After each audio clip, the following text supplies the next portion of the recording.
All right, we're live. All right, so what'll happen is, hi everyone.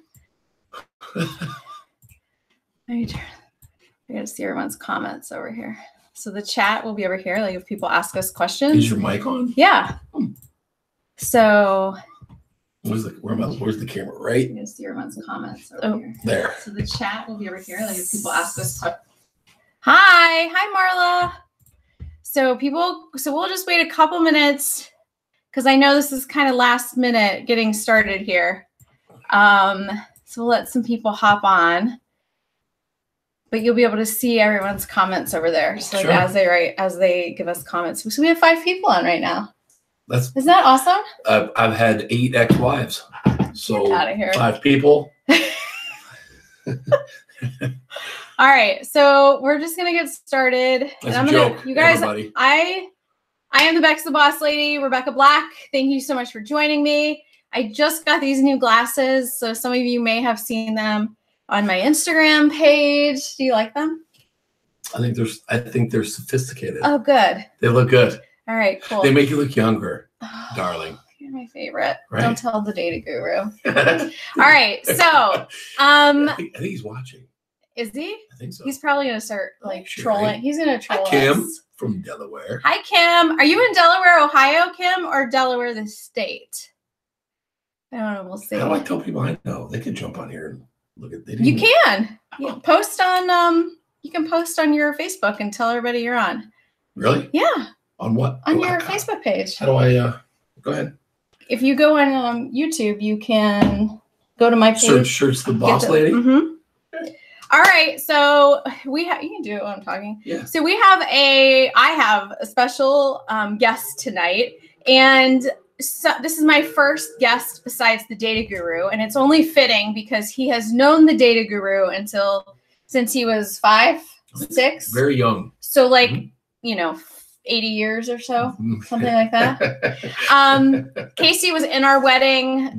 Casey and Aaron have been. You guys know him as the Data Guru. And Kim, I love that you're watching our videos. So he's with us.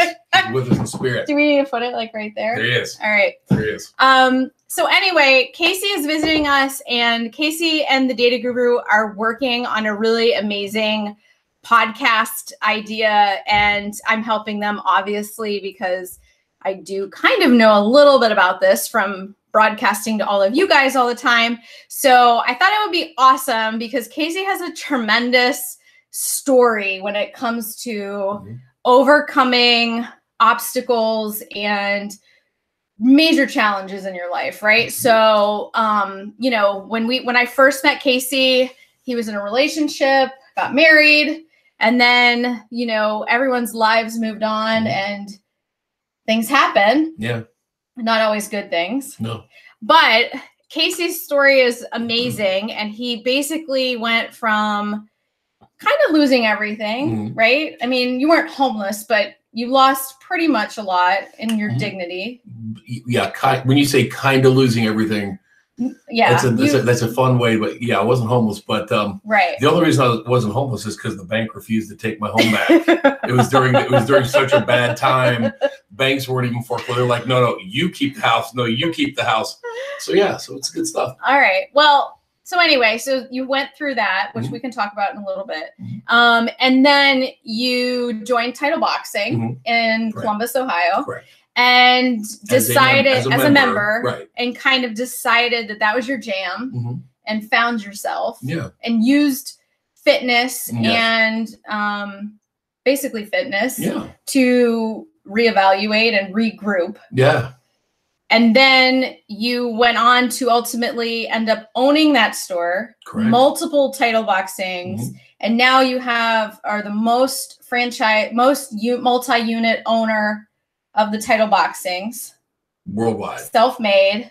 Yeah, you did it yourself with some other help from other people. Everybody needs help. Everybody needs help, especially when what you learn is when banks only give money to people that don't need it. So when you're a young entrepreneur like that, you're going through and asking for money. Oh, I know. It's a struggle. I had 9 banks turn me down. Oh, 9. I had 9 my first day, ladies. Kind of like 9 women turn me down the first time. It's my joke. It's my shtick. It's the ex-wife shtick. Okay. But to the point is, yeah, of course, there's so many people to help. And I never in a million years would I take all the, never. It's an attitude. Well, no one can do it alone. For sure. No. Of course not. So anyway, I will let Casey give you his elevator pitch of his story. Mm-hmm. And I just thought that it would be for everyone who usually watches me, you all know my story. You know how much I struggle with my health and having chronic illnesses. And so my journey is difficult, but it's different. And it's different than Casey's journey, Mm-hmm. but it doesn't make his journey any better or different or worse. I mean, it's just your journey. Correct. And so what I thought would be great is because I have such an amazing audience of you guys, I thought his story would really resonate with you, or you might know, you might know someone Sure. who needed to hear his story Mm-hmm. and share it with them. And that's why we're here. Yeah, man. Sure. So do you want to say who you are? And I'm really, this is really great to be here. Yeah. This is really cool. So thank you, everybody, and hello to, and yeah, man. So this is it says the original, although it's not really the original. It's a franchise, and I bought into several of them. But yeah, so I'm Casey Wandell. As beautiful Rebecca here said, we've known each other for a long time. Aaron and I have been friends since kindergarten. Went to the same grade school together, all the way kindergarten through 8th grade through high school. Then he went to Miami University in Oxford, and I went to the Ohio State University. OH. That's right. Well, IO. Yeah, of course. Well, I am wearing an Ohio shirt. I love it. I love it. So I am a Buckeye for sure. And then as Rebecca said, so my adversity, we were talking about this a little bit before we got on. No, you're fine. On live.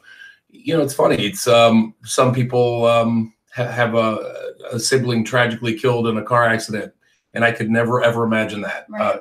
Someone gets a really, really bad news. She's gotten horrible news physically with some ailments. Someone has stage 4 cancer. Hey, man, get your things together. You know what? I don't know that. All I know is the adversity that struck me, and I know a lot of people can relate to it. And I simply handle it very, very poorly, which caused massive destruction in my life, spiritually, emotionally, physically, financially, all of these things, which I guess no matter what adversity you're talking about, really the worst thing in the world is feeling amongst a planet of 7 billion people that you're the only person right out there that no one cares. You're alone, and boy, I tell you, it's the worst. So it doesn't really matter. The purpose of this story tonight is yours different than hers or better or worse and all these things. It's, hey man, I'm struggling very, very badly, and believe me, ladies and gentlemen, the struggle was real. As the kids say, the struggle was real up in here and up in here. So yeah, man. So that's why I'm here, and I'm honored and happy and very grateful to be here. Anytime I can reach out and feel like I'm trying to help somebody in any way, especially now post Armageddon.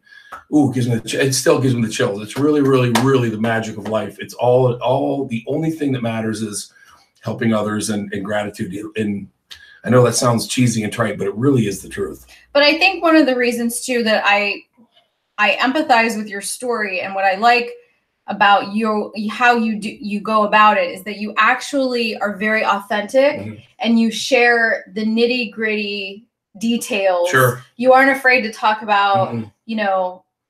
Your wife and what happened there, mm-hmm. and what happened with your mental state, mm-hmm. and your money, and you really are willing to open that floodgate of feelings and emotion, mm-hmm. and powerful stuff to help other people.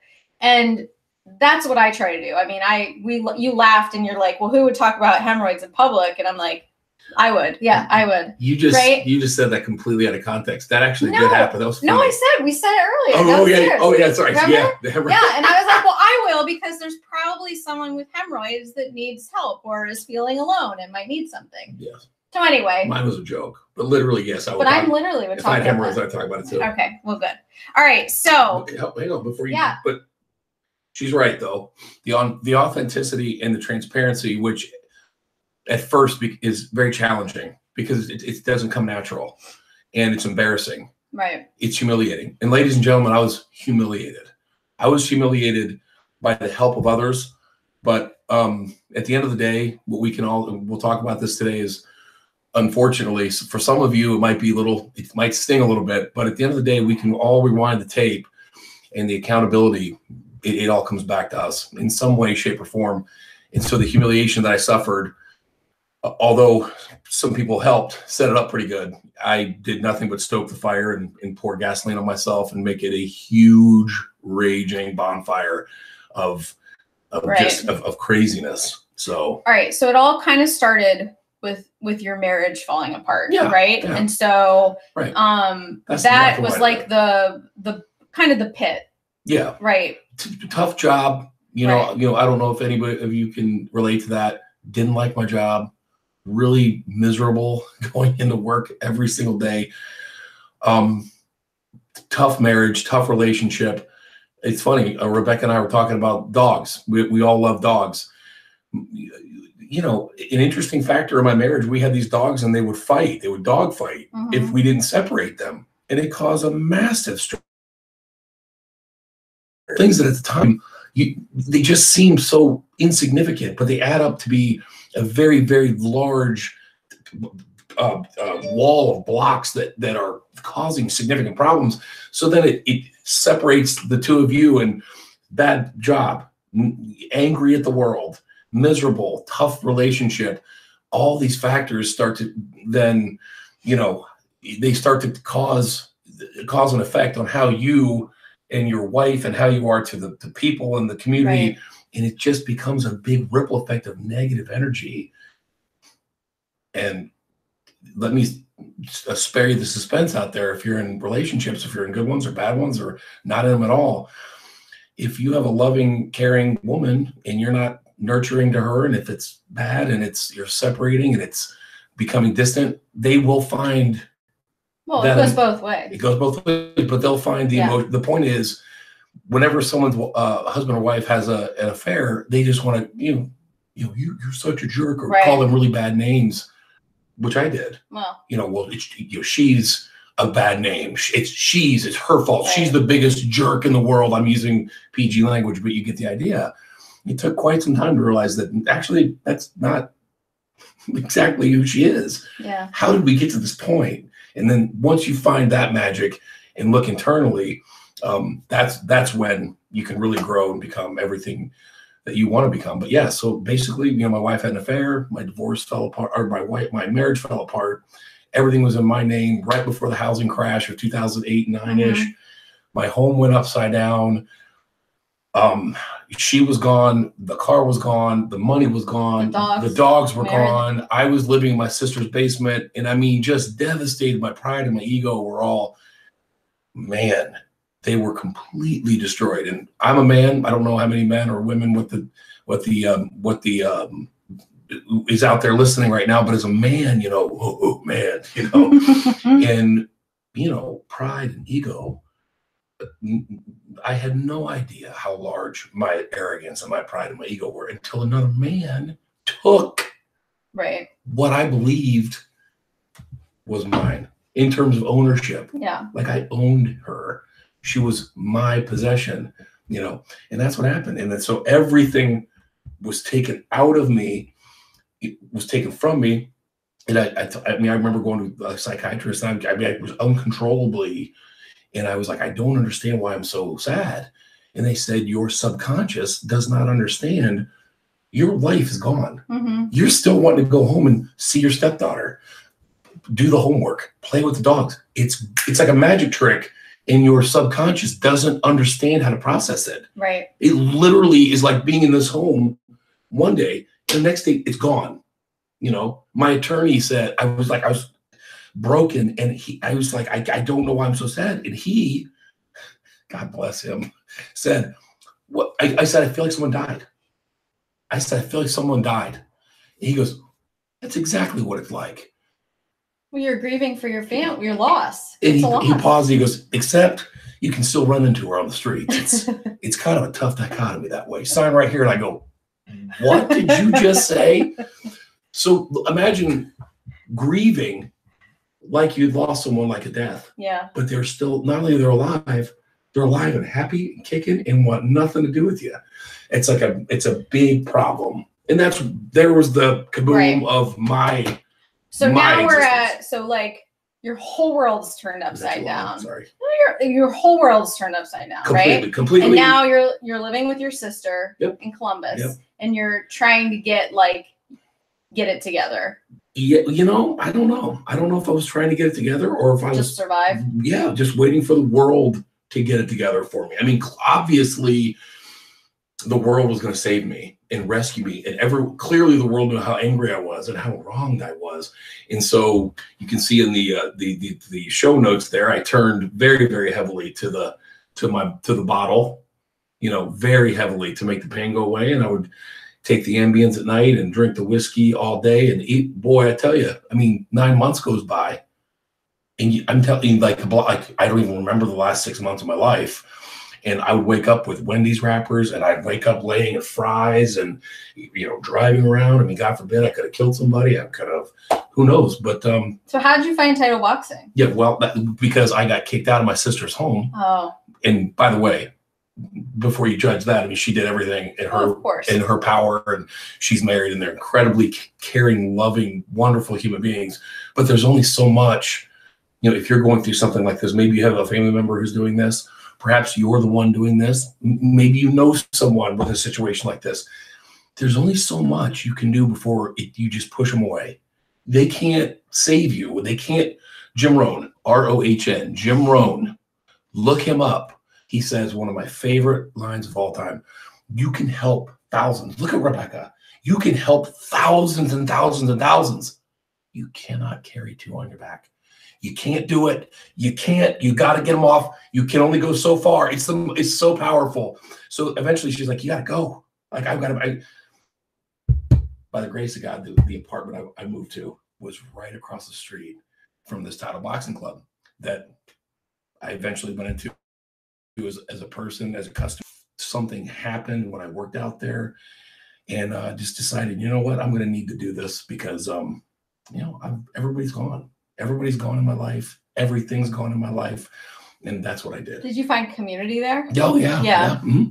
That's the best part about fitness places is that you really do find a camaraderie of people who are, I mean, from all walks of the world. But it's like you're in this tribe of people and you're all punished together in these workouts, right? Yeah, that's right. And then so there's ultimately you get sweaty and just beat down, whatever, and then you're left vulnerable is what happens. Like you're able to just purge it all out and sweat it out, and then then you can talk to other people and you're more vulnerable and more willing to help.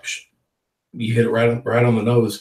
In my experience, clearly I'm biased with the title boxing club experience. I mean, if you go but it was so powerful. You worked your way up to owning it. Of course, but I just want people to know, I'm an advocate of any movement of exercise of any kind. Not everyone goes to the gym and buys them. You know what I mean? It's no one's going to Planet Fitness and saying, it was a pretty. How do I open this gym? It was. When I tell you I was moved, I was moved. So I went in there, and I mean, and the neatest thing about it is being an athlete, growing up athletic. Never had I worked out at punching a bag, and just just physically. All right, we talk about connecting with the community, which is fine, but I hadn't connected with myself in 32 years. Who knows? And I was punching that bag, and just something was this flame inside of me was like, you know what, you are alive, and man, you can do this, and I don't know what's happening, but I'm feeling amazing. And then you go back, and then you go back, and then you start seeing the same people and hitting gloves and touching gloves and saying, man, wow, I lost 5 pounds and I'm feeling good. And wow, I'm not drunk today. And boy, something's really, really happening. So I'm a true believer that it happens. That pilot light, I call it the pilot light inside. And as long as you're breathing, you're a human being, your pilot light can get down way, way, way, way low, but it's not extinguished until we're in that casket. Right. And that pilot light can always come back up and start raging. And it started getting some oxygen. And sure enough, I'm telling you, I was going to get a job, and they were going to move me to South Carolina. And this tells you the power of the impact of this title boxing club. The first question I asked was, I have to find out if there's a title boxing club in South Carolina. Otherwise, I can't. Wow. I can't do this. Yeah. That's that was the real moment where I knew there was something about that. I can't take this job if I have to leave this place. I'm scared to death. Can't do that. So that's what happened, you know, and I went out to South Carolina just to kind of scout places. And a friend of mine out there said, why don't you go home and open one? You know, and what Bexa does here, Bexa, I'm sorry. That's why, yeah, they know boss lady. That. But, you know, I've told her many times in the last couple of days, what she's doing here, and the fact that she has this forum, and the fact that she has this website, and the fact that she has taken up the seed of thought from her mind and expanded it, allowed it to grow into something touching and impacting humanity. This is something that everyone else just thinks about. Okay. And so she is a thinker. She is a big picture thinker, a critical thinker. Most people are just all yip yap. She's doing this thing, which is amazingly impressive. So to the are you gonna make me cry during this? What I can? Do you have some? I don't know, like an agent I can rub under your eyes to force tears out. I'm fine. But when he said that, my point is, when he said it to me, there was never I never thought that on my own. Then it's more credit. I mean, never on my own did I think that. You talk about help along the way. His name is Jesse Derbyshire. Is his name. Sweetheart, awesome guy, young father in South Carolina. And he said, "Why don't you just? You're the universe, man. Like, why don't you just go open one of your own?" And I'm like, what does that even mean? I just want to. True story. Came home, and then that was it. Like it was on, and I looked it up.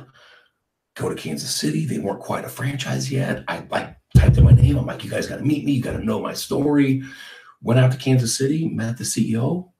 Sat face to face. The guy that wait, but here's what I want. What I want to back up a little bit. Yeah. Is like, they weren't accepting franchises, and you did not let that stop you from reaching out to them. Are they sleeping? What? Is there a way to see? No, they're listening. We have 22 people in here. They're listening. I'm kidding. Oh, okay. I'm saying that I know I'm boring. No. Sorry. Make sure you guys are all. If you have questions, feel free to. No, that's not what I meant. That's not what I meant. I hope I'm not boring you to sleep, everybody. You're fine. Please continue. Like, what I wanted to make a point was, and this is something that I've always kind of prided myself in, is that, you know, I don't really ever take no from an answer. Yeah. Wow. I don't. So, roll Tide. But like, Title Boxing wasn't even accepting franchise applications. They weren't even there yet. And you had the balls to be like, I'm literally going to reach out to the CEO of this company and figure out how I can make this happen. Not everyone would do that. They would be like, well, right. I don't know how to do this, or they're not accepting applications. Like, what made you do that? Well, it's interesting because they were trying to become, they wanted to become a franchise. So they had a few, thanks, Marla. See? No, they had a couple tests. Oh, there he is. Yep. That's our boy there. You guys, the data guru is in the chat, so you can all troll him. You can troll him. He's in the chat, you guys. Look at him, so sweet, isn't he? So anyway, they were trying to become, ladies and gentlemen. So to give you an example, like a Subway or a Domino's Pizza, those are franchises with a franchisor with multiple owners across. So that's what Title Boxing Club is trying to become, and they were on the way to becoming that. So at the time, they had the stores in Columbus, Ohio. They had a couple of stores in Dallas, Texas, and then they originated in Kansas City. So I was with a really good friend of mine, Andy, again, giving him credit, Andy Wolfing, and together we looked it up, and there was actually it was a Word doc. It was really funny. It was a Word document, very basic. Yeah. What's your name? This is what, like 8 years ago? Yeah. So first one opened in 2009, okay. 2010. Yeah. But it was very, very basic. And Andy printed it off, and we're looking at it, and it says, what's your name? What's your job? Where do you live? And here's the kicker: on the bottom of the page, it says, do you have $100,000? Yeah, most of them have those. But it was a weird number. Like, they don't want to look at your financials now and all these things. Yeah. It just said, do you have $100,000 to invest in this project immediately? And this is where the difference comes. Andy took the paper. He goes, well, that's that. And And I go, oh, no, no, no, no, no, no, no, no, no, no, no, no. Yes. I mean, what are you going to do? I just click yes. I mean, at least you get your foot in the door. Yeah. Get your foot in the door. Yeah. Got a call from them. And, you know, we wait, and you had like -$87. Negative 60. Right? In my checking account that day had read -$63. I had -0 money, beyond less than zero money, nothing. I had nothing, no assets, nothing. Yeah. And like you didn't even have $100,000 in assets. Oh, you were just like my home right. was worth. My home was right. Well, I know. My home was worth -$56,000. Boy, zero asset, nothing. So but you said yes to this opportunity. You were like, I'm going to go out there. Because what's the worst that they could have had? That's right. I'm going. They could have either they would have not called you. Yep. Or they would have called you and said, do you have $100,000 and can you prove it? And you would have been like, never did that. I might be able to get it. I don't know. I'll find someone. And they'd be like, pass, hang up. And then you have, and then you move on. And then history is completely altered. I mean, that's what you talk about, divine intervention. And it's just, had I been 2 weeks later, maybe it's completely different. Right. I mean, once these guys came in to take over the franchise and they developed an 80-page franchise disclosure, then all of a sudden the federal guidelines come into place. You have to, all your financials, right. all these things that, may have kept me out, who knows? But, I went out there and it was so funny because I was out there with 5 or 6 other people and they were all like attorneys and dressed in 3-piece suits. And one guy was from energies and brokers and stuff. It was the craziest thing. Like they all had $100,000. Oh no, wealthy. Right. That's what I mean. Like when they checked yes, they meant it. And they were kicking tires like, is this the next? I don't have this, they're like testing out 15 different franchises for their portfolio. And I'm literally in a title boxing t-shirt. I thought I'd get some, it was a title boxing. Yeah. In shorts. And I mean, I'm telling you, you talk about, they went around the table, introduce yourself. I am in way over my head. I was the last one to speak. And this is exactly what I said. And the CEO, his name was Tom Lyons. He's right there. And I go, I have no idea what any of them just said. And I'm not going to lie. But I love this place, man. I said, and you need to know like why I'm here. And I need time to talk to you. I don't care what, I don't know what we're doing here with financial. I don't know what's going on. You need to know how much I love this place. And he's just and the rest was history. He's just like, man, this is, and I got time with him by myself. In his office was bigger than my home. It's an incredible office. He's done so well in Kansas City. And he was so gracious. He's like, I'm going to give you a chance. I'm going to give you a chance to go home and do this. So I assume though, I mean, if you had negative money, they probably wanted you to pay something. So I called my friend Andy. Oh, the one that suggested that you go through the process. Jesse was in South Carolina. Right. Andy was the one. He's the one that wanted to rip up the paper. He wanted to rip the paper, but not, just because he just thought whatever. Yeah. He's got a job, and I called him from the Kansas City airport. I said, Andy, I have great news, and I've got some challenging news. He's going to let me do this. He's going to let us do this.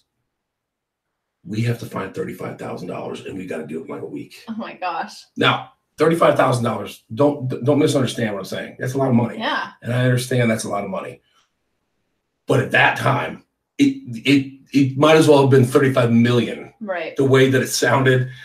And you talk about help. And Andy Wolfing is to this very day one of my dear, dear best friends. He goes, sounds like you better get home. We got to make some calls. Yeah. We got to make some calls. And Andy himself ended up giving me $40,000 on a credit card. Wow. On a credit card. Is he an investor now? He was paid. He was paid off. Yeah. But that's how much belief. I mean, he's just like, this can't. I've seen you do. It gives me chills. He's like, I've seen this. Here you go. Yeah. Wow.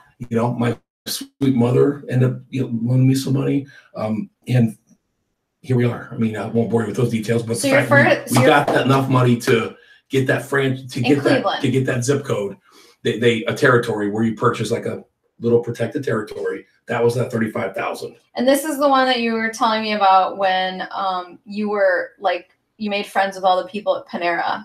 Yeah. Like you guys set up the club, and then you club was not set up. Oh, it wasn't yet. Completely empty. And you literally went to Panera every day and handed out cards and flyers, and they called for your grand opening. Mr. Title. Cleveland, Ohio had never heard of Title. Nobody had ever heard of Title Boxing Club So you were ever. literally like grassroots marketing. I had no money for advertising, Yeah. so the only thing I could do is beg and ask and hand out cards. And the Panera people were so gracious; they let me, as long as I wasn't too intrusive, and I wasn't. But every single day, every person that walked in that place, I was like, "You have to imagine this. You got to think about this. You got to imagine this, and you please give us a chance." And because the bags weren't up or anything yet, and that was it. And so, this Highland Heights store was the make or break. I mean, if that grassroots, if I'm not there, grassroots in this thing, and if I don't have that passion and that fire to just touch because it's a numbers game. You touch 100 people, you're going to get 10. 1,000 people, you're going to get 100. Yep. So someone's from Cleveland for AZ. What's up, Rhodes and Birdie? So yeah, man, and East Side of Cleveland, by the way, Highland Heights was where it was, and boy, I tell you, we ran out of money. We're running on fumes. I remember we ran on fumes, and a guy from corporate said, "Hey, man, you're supposed to open in a few days, but you don't have your ceiling fans up. You're supposed to have 4 to 8 ceiling fans." His name's Aaron Wonder, and I said, "Aaron, I don't have any money. So if you don't let us open, I'm dead to the water." Yeah. And to this very day, they don't have ceiling fans. That's kind of a funny thing. That club doesn't have them, but he let us open, and Andy was helping. He was like, "We don't have any money for pay. We have nothing." Yeah. And I was like, "I will get these members in here. Get the door open. Wow. Gotta click that light on." Yeah. Which if you want to look at a mini life lesson there, I mean, you got. I was the same way. You had to open the door. Yeah. I had to have an opportunity. Give me the opportunity. Let me take the shot. Otherwise, if you don't give yourself that shot, if you never get that door open, you don't have any idea. Boy, here we are now. This is what is this? We opened in 2012, that first store, and here we are, 2018, I believe, and I've had eight of these things. That's incredible. It's really, really, what? In 8 years. Yeah, it's crazy, yeah. But it's because you've literally been busting your ass. I mean, it's not for lack of effort or like you didn't just open this club and miraculously all these people came in and now you're rich. I mean, it's like you put the sweat equity into this to make all of this happen, and you didn't let the shit that happened to you in the past dictate how you were going to play in your future. Well, as my grandpa used to say, if I didn't toot my own horn, there'd be no orchestra, if you know what I'm saying. So having said that, I mean. Lenny lives in the West Side, near Lakewood. Yeah, there's there's a club now in Westlake. There's a club in Strongsville, a club in Ohio City. I mean, now it's all over Cleveland. But to your point, though, I mean, I've seen it. This is a multi-million dollars. We have multi-million dollars in sales now. Yeah. And to look at these numbers, it's almost like I don't even. It's almost like I'm, But I have a question. But it started I have a personal question. But it started with that. What you're talking about. I mean, attitude and effort. The A&E. Okay, the A&E. We'll get to that. But that's like you control. If you write that down. These are 2 things every day. And I tell you saw it today on. I told my staff something or sent a group text. If something's off, check the A&E gauge. Check it. How's your attitude? Okay. I think my attitude kind of stinks right now. How's my effort? Pretty half-assed. Okay. And that applies to anything. Anything. Yeah. This is my point that people truly forget the magic of those 2 things in terms of what we're talking about, a multi-million-dollar franchise from negative $63. And I'm not Don Lupree on here selling you some sort of scam. I'm trying to talk about reality of life, which is relationships, children, energy, finances, weight loss, whatever it is. It's those 2 things. If you are functioning on a very high level, it's 10 degrees below zero. There's a blizzard. You can't get me down. They're going to love me today. Out you go. And guess what? People start laughing at it. Look at the goofy guy out there juggling balls. Hey, here's a card. Come box with me. Laughter is contagious. The power of positivity is contagious. And I'm telling you right now, when you start giving back and reaching out and helping others, it started coming back. It was the craziest thing ever. So absolutely the grassroots campaign of Title Boxing Club in Cleveland is, as a matter of fact, the franchise named an award after me. It's called the Golden Backpack Award. That's cool. And they gave me a backpack because I would tie my. Was it real gold? No. So we didn't work on that. Okay. But I would tie my boxing gloves to the bottom of my backpack, and people are intrigued by the boxing gloves. Oh, yeah. And that was that's what I would use to in airports, grocery stores. Hey, woo, boxing gloves are neat. Yeah. Really? Here. So anyway, perhaps that was that. What did it mean to you, or what did it feel like to build your own house after losing That's crazy. the house and the other house? Yeah. Well, like, was that emotional for you? Yes. Yeah. Still is. Yeah. Yeah, still is. Yeah. I mean, to get first of all, to get approved, for that kind of funding. Yeah. With that on my credit score, which is right in my face, your home went in deed in lieu. By the way, it went into a deed in lieu of foreclosure, folks. What that means is, the housing market was so bad that banks actually would not take your homes. We used to be able to foreclose. You could say, "Here's my house, we're foreclosing." Right. Banks were like, "Well, the problem is everybody, just doing that. A lot of people were doing it, and so the banks were like, "Nope, you're not allowed to do that. We're just going to sue you." It was such an absolute nightmare mess. But anyway, that's what's on my credit report. Essentially, we came to some sort of a settlement, and it's not much better than a foreclosure, I'd imagine. And but just to be able to get approved for that based on what I had done, and then to get the mortgage, to get the financing, and to see them break ground, I still picture. It's just to this day, it's so surreal. Yeah. Built my own home, now. It's a one-story ranch. Well, I'm just saying, with a furnished basement, it's a beautiful it's an awesome man cave. It's yours. It's great. I got a dog. I mean, it's the best. So yeah, I do get emotional about it, and sometimes doing things like this, you reflect on it, you remember the power of it, you remember the levity of it. Because right now, we just are where we are, and I don't want to sit around and tell everybody how great things are or how much stuff I've overcome. And then so when we do these things and you see the comments and you realize people actually care, and it touches them, and hopefully they can. Look, Nancy says, keep sharing. You can help so many. And Kim says, I wish my son would listen to this chat. Well, see? Right on, man. I told you. Well, well, let's go back. Yeah. How long, at what point did you get sober? Mm-hmm. Like, did you do that right when you opened the clubs? Mm-hmm. Or was it like, in order for me to make these bigger and better, I have to have a clear mind. Like, I have to take care of this. So that's actually a great question. And, I got sober. I was sober for the 2 years leading up into the building of the first club. Okay. Which, without a doubt, was a huge factor. But, at the time, it was like, yeah, we're going to start drinking when we open. Mm-hmm. It was one of those, like. Well, yeah, because you're celebrating. Yeah. And it's just like, it's society. It's just so naturally ingrained in your brain to be like, oh, yeah, I'm going to do this. Mm-hmm. Yep. And then, but it's a great question. But I was sober and clear-minded for those leading up to that opening. Otherwise, I mean, there's no way that happens. Right. There's no way, and again, just to be clear, when I say drinking, so what I would do is I drink, almost a full fifth of. I feel kind of bad drinking wine right now. Well, people say that to me too. Well, I actually feel bad for you, because I know what it's like on the other side, and I also know how people like to drink wine and alcohol. Listen, I'm so incredibly happy and focused in where I am in my personal path, and hell, if I could drink wine like a normal person, I'd have a glass with you too. Well, that's all right. Unfortunately, I'll get you your Diet Coke. I probably wouldn't. And the good news is I know that about myself. And I also know she showed me something funny today on Facebook, something about, people accuse me of being on drugs. Some people actually have an energy and a personality of a crackhead where you think something's got to be wrong with them.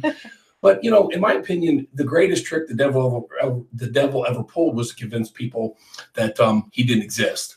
So let me repeat that. That was a quote on a movie, The Usual Suspects. The greatest trick the devil ever pulled was to convince the people that he didn't exist. So I'm a huge believer in spirituality, the good and the bad. And the devil, for me, is very seductive. And the devil's inside of that bottle. And I've seen the power of what alcohol can do. I've seen the destructive power of alcohol. Our society has been blinded incredibly by these Hey man, there was a commercial on the Super Bowl a couple years ago. I almost wrote Budweiser. There was a puppy dog and a horse. Yeah. Okay. Yeah. And I mean, I gotta tell you, God bless them and how they have America blindfolded. I'm like, everyone's crying. I mean, in reality, they're selling you a depressant. Yeah. Here, what helps depression more than pouring on 12 ounces of depression? I mean, hey, let's figure it out, but we can't figure it out. Well, I feel like I'm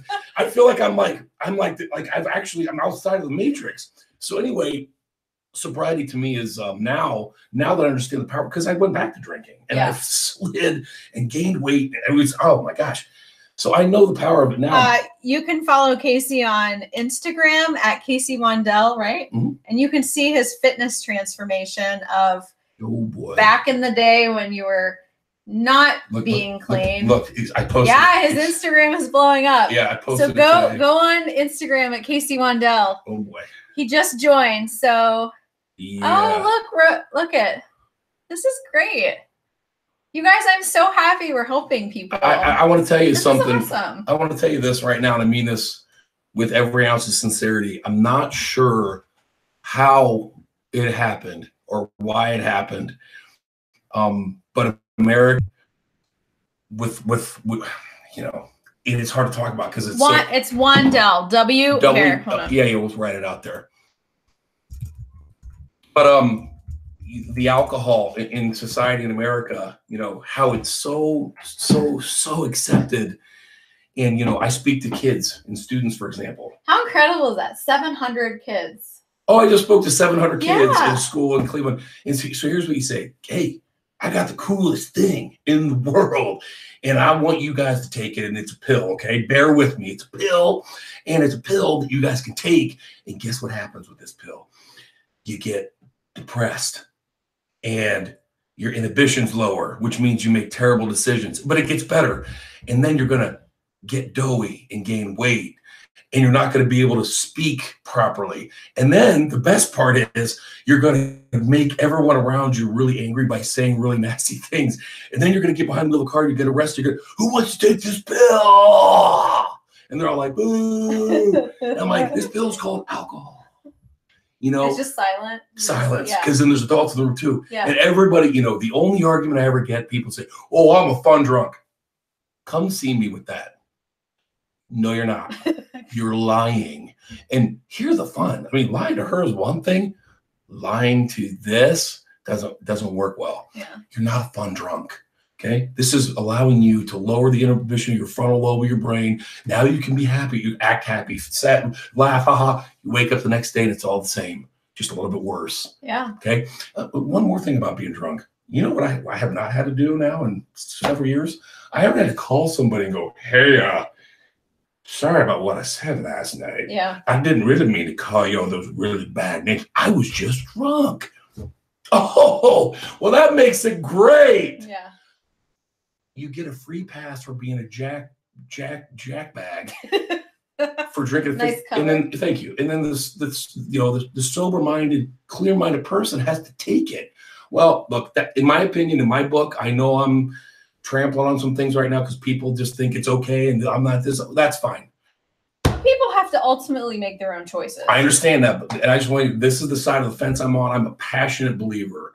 I'm a passionate believer the devil in my life, the most destructive force in my life was the alcohol. And I'm talking about destructive, couldn't function, lethargic, wasn't any good for people, wasn't any good for myself, waking, all the negatives. If you don't believe me, if you're out there struggling right now, okay, with the sauce, you're not alone. You are not alone by a long shot. Take a piece of paper and a pen and just make yourself a private little pros and cons list. Go ahead. Like what it does for you and what it doesn't. Yeah. You don't have to share it with anybody. Email me, find me. I can give you hey, you know what? I'll give you all my stuff tonight. You can feel free to email me. This is what I do for a living. What's your email? My email is my full name. So it's Casey, it's spelled there by Bexa. CASEY. Okay. Wandell, WANDELL. Okay. At titleboxingclub.com. Okay. All one word. Titleboxingclub.com. Email me, Facebook message me, Instagram message me. We'll put it in the show notes. If you are struggling ladies and gentlemen, I'm telling you, it's okay. And make yourself a little note, because I know the truth. I already know the truth. I already know the truth. There's no good that comes. Zero good. If you ever watch Animal House, 0.0. And that's all. So we kind of got off track here, but it's all about helping people. And I'm telling you, if you have a son or a husband, or if you have a wife or a daughter or yourself, I'm telling you, I'm right here. I could drink a fifth of whiskey in 2 hours with a 20-ounce Diet Coke and be the funniest guy you've ever spent 3 hours with in your entire life. I know it. I got it. I'm with you. But there's much more in here. Just praying to blast out of you. You got to give it a chance. And in my opinion, in my life, as we talk about staying in your own lanes, the success I've seen, what success have I seen? -64, multi-million dollars in sales. How have I done it? Our advertising, it's this right here. This is how I've done it. I believe in what I'm talking about. Please take my hand, come to my club. This is how we've done it. And a major factor, make no mistake, in the success that I've had is when I've been sober and clear-minded. So that answers your question about sobriety. No, I think it's important to know that you have overcome a ton of stuff. Yeah. Like it's not just divorce. It wasn't just, the alcohol. It wasn't just, your own depression. It wasn't just, it was like this culmination of all of these things. And you had to find, here's what I want. And this is what when I was in fitness and I was doing personal training, and even now when I coach people, I think it's crucial that you guys have to find what works for you, but find something, like you can try a million things, but something will stick. Fitness-wise, you mean? Well, no, anything. Like, like for some people, they can go, they go to AA, they go cold turkey, whatever, and that's fine. They go to fitness, like they're like, I'm going to never drink pop again. I'm going to this club. I'm never, there are some people that can make drastic changes in their lives, go cold turkey and just do it. There are other people that need help. There are other people that need AA meetings. Absolutely. There are other people that need friends and family to help. Those support networks, whether it's finances or fitness or health or, like for me, health, I mean, look at the community that I'm building here of people who struggle with chronic illnesses. Unbelievable. And so that is what I'm trying to do is, I cope with I don't always cope with it. Let's be honest. That's why I do this, to show people I'm not perfect. But, I do this to show everyone that, like, I go through this crap like everybody else. But I also have been able to make positive and negative changes in my life that make living with it a little bit more tolerable, that make my life a little bit happier or a little bit easier, or, and that has been making hard decisions, like saying, no, I can't go out with people at night. Like I can't go to bars anymore. I just can't, I can't go out clubbing. Like my body doesn't respond to that. Like when we went to Cincinnati, all I wanted to do was go skiing. I went skiing. My knee still hurts. Like I'm still paying for it. But I enjoyed it so much that it was worth it. So I'm trying to still live life without making it all about my illness, without being like, oh, am I going to get like a migraine today? Like, or am I going to be sick today or whatever? And you have to, but everyone copes with it different ways. Sure. Not everyone has a support system at home. Like I have the most amazing husband in the entire world, even though he's trolling us with balls comments. Like he would literally do anything for me in the entire world. Not everyone has that. So you have to find that. Like who is your support system through all this? Like, did you find that you did a lot of it? I mean, we already talked about the sport of the business and stuff, I understand, yeah. But, I know that, I know this, that you, like you said, the relationship with your sister was strained a little bit, of course. with your father, with your mother, bad. Your siblings. I mean, so bad. The destructiveness. Yeah. Destructive. Then you have to come full circle and not only try to help yourself, but basically eat crow to be like, look, I know I did all these things. I think in AA it's make amends, right? You make amends with Step people. 4. That's what it is. For those of you who have never been to it, which by the way, I highly suggest, whether you've ever taken a drink or not, I highly suggest going to an AA meeting and just experiencing a room full of adults with zero motivation other than just trying to make each other better. Like there's no, now I understand there's negative connotations given to whatever. If someone say cult, I got that. I'm just talking about in general. It's a really cool room where people are just in there like, hey man, like I can relate to you. Yeah. To your point. Yeah. I mean, there's, there are some people that have zero support system, and that becomes but that's with everything. That's not even just alcohol. That's they have zero support. Like, but I went to AA meetings, I mean, there's because sometimes that's what I needed. I needed to hear other people say these things. I see a comment here that Rhodes and Birdie, okay, Casey's same boat, right? And but the angry text messaging, she says, I was the angry text message. I don't know if I'm talking to Rhodes or Birdie. Is there anything more humiliating the next day to wake up to your phone and go, oh my God, I cannot believe I said that. I cannot believe I said that. I can't believe I sent that. And then once those words are sent, and once you say those destructive things to that person, they'll never forget. Once you call someone something so horrible that it like rips their heart out, they're not going to forget it, folks. I got news for you. They're not forgetting it. They can forgive you, but you can never take that back. Yeah. So, Rebecca asked me about my support system, and the fact of the matter is, my family and my father and my mother and my sisters are these amazing human beings. And to think that I had pushed them away so far just with the behavior and the anger that came with the drunkenness, in the constant anger at my ex-wife and blaming and pointing the finger and I think everyone knows someone like this.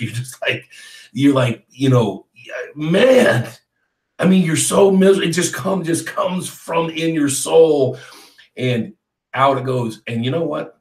It's funny because to this very day now, my relationship with my father and my older sister, frankly, with every single, this is a true story, with every person in my family, to this very moment, I would wager and say my personal relationship has never been stronger with any of them.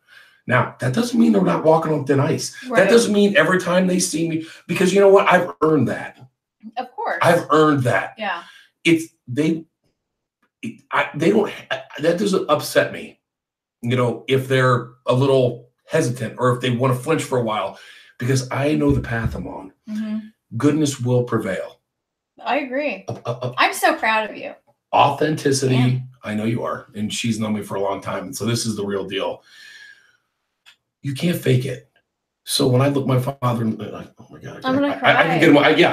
Hang on, everybody. I'm gonna be thinking something funny. But if I look at my father, just say, man, it's real. I just, I love you. When I say I love you, and it's, and my sisters, and every once in a while, I'll just send them a text and just say, hey, was looking at the sunshine and thinking about how beautiful you are.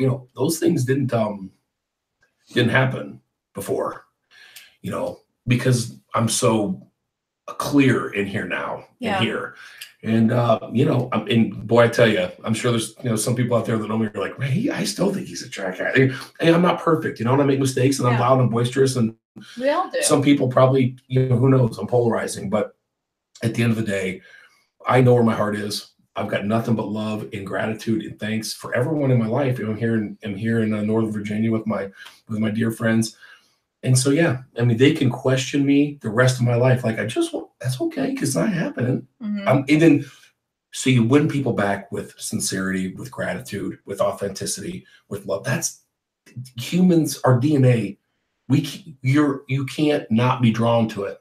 You can't. Right. That's why you see so many great stories of compassion and second chances and things when it's authentic and it's real, because we're human beings and we're attracted to that. We want to help. We want to see that. So here we are. And now I got a really good support system. And I hope to be the support system as strong as I possibly can for as many people as I can. That's the idea. Well, that's why I think that the podcast that you and Aaron are going to do is going to be amazing. Mm-hmm. And so if you're watching this, today is like must be dry in this room. Must be dry air in this room. Today's like February 10th. And make sure you follow me on social media too at Boss Lady Resale.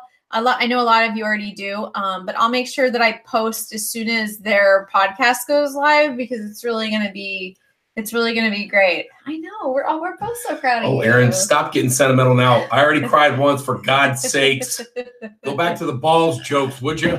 Does anybody have any questions? I mean, we had almost 30 people in here tonight. Hey. Yeah. So is there anybody that has any questions for Casey while he's here.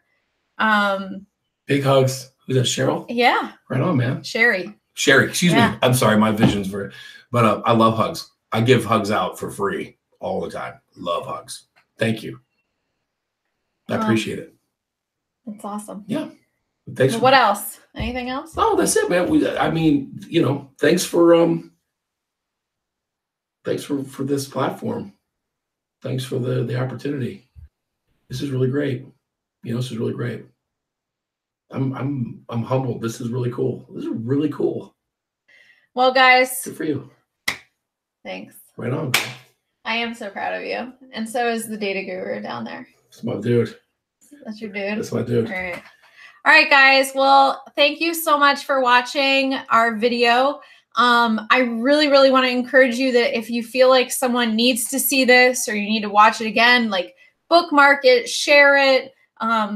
As you know, with all of my content, my purpose of doing this is to help others and to really, in any way that I can, make other people's lives better, because life is tough. Thanks, Kim. And, we all need a support network. And so, for always, you can follow me. Don't forget to subscribe to my channel here.